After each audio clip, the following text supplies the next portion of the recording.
As the war drags on, the strait is still shut. Have we reached a ceiling? Are we nearing a ceiling? Do we see a ceiling, or do we think these prices are going to continue to rise?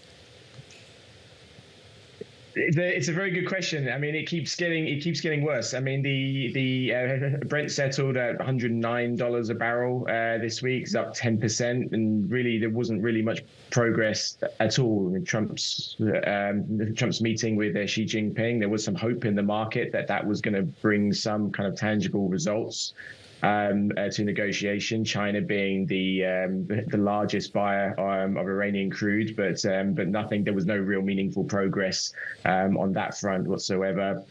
Trump said actually the truce with Iran was a massive life support. So it was a pretty tough week for the oil market, especially actually when you start looking at futures. The back end of the curve have been steadily creeping higher. So crude for delivery now at the end of the year is now up to $80 a barrel, compared with around 70 or so a month ago, and that really sort of says that the market is starting to price this in now as, you know, it's starting to discount the hope for a short-term solution here. Kevin, as politicians in particular look for some way of providing relief to their constituents, there's talk of removing this federal tax on gasoline, and I'm curious sort of how you see that being effective or not going forward. Does that provide some sort of temporary relief? Does it provide any relief at all? Give us kind of the policy perspective on what has become this kind of political artifact we've seen both parties talking about. Well, yeah, that's right. Yeah, I mean, all politicians know the political dangers of high gas prices. I mean, Trump more than anyone, and so they want to provide some kind of relief. It's very difficult to do and very expensive. So the thing's been talked about the last week or so is removing the federal tax on gasoline. I mean, that's only 18 cents. Mm-hmm. Off average price of about $4.50. So definitely it would provide some form of relief, you know. But we've seen gas prices jump $1.50 yes. Since the war began. So it's really a fraction. Some policies around the world are starting to think about more serious things, like, you know, we've seen proposals for windfall profits taxes on oil companies, and then other policies such as export controls or price caps. Those would be more the extreme policies, and that's really what the oil industry is desperately scared of. Because that would stop them making the all-time profits that they're making, but it would also, they argue, would curtail supply and make things worse in the long run. So there is certainly starting to be some concern in the industry about whether the longer term kind of policy impacts, you know, the longer this crisis goes on. It does seem like some producers and exporters are looking at longer term alternatives, because we've been talking to our colleague Javier Blas and some others about how at the moment there just really is no alternative for the strait in terms of capacity and pricing to get that oil through.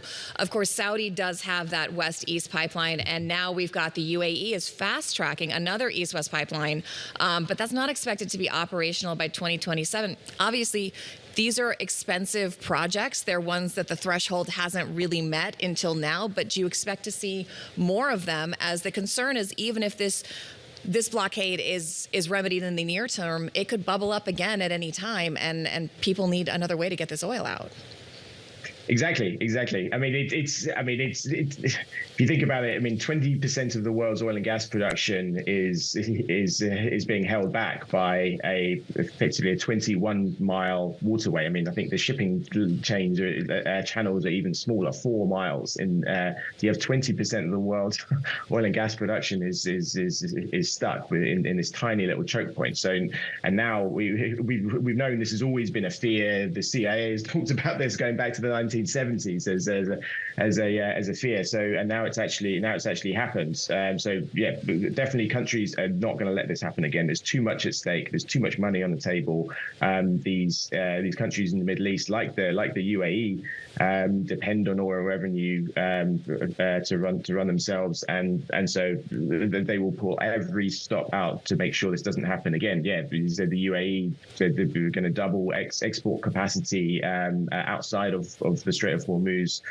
They reckon they can get that pipeline on by next year, which is very, very fast in pipeline terms. These projects are not going to solve things in the short term, but they would certainly diminish the geopolitical impact of Hormuz in the long term, and that's something the Iranians are aware of, and so they know they're not going to be able to pull this card forever. I think I'm going to start couching me doing things slowly and say, well, it's very fast in pipeline terms. Yes, it's only a year. It's very fast in pipeline terms. I'll get that intro written.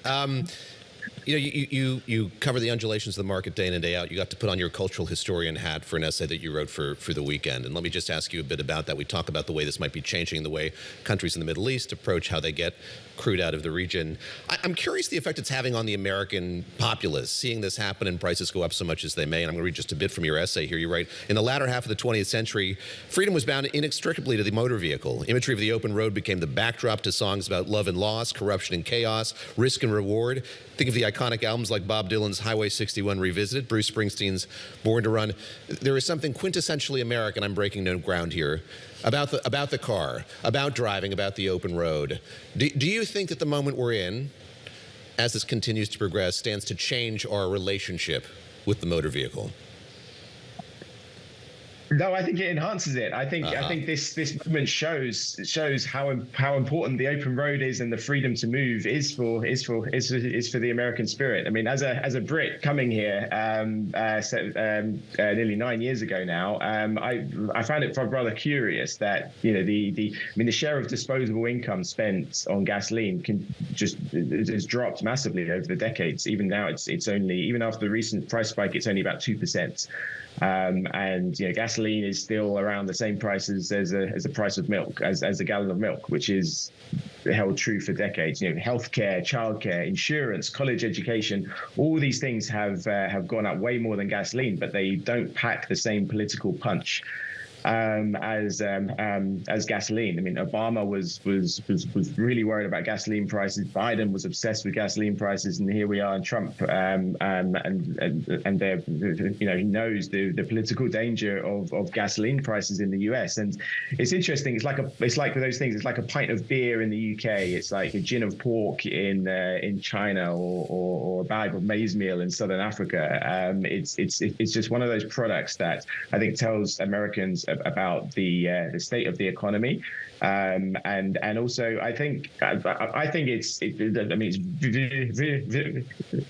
one of the most visible prices that you see around. It's on every street corner, and in a very divided society, it's something everyone can agree on. But I think the deeper thing is that I think the thrill of the open road, the need to move, has always been the part of the American spirit. From westward expansion to the writings of Jack Kerouac and John Steinbeck. I think the freedom is and the freedom to move is so important. So high gas prices feel like a tax on freedom.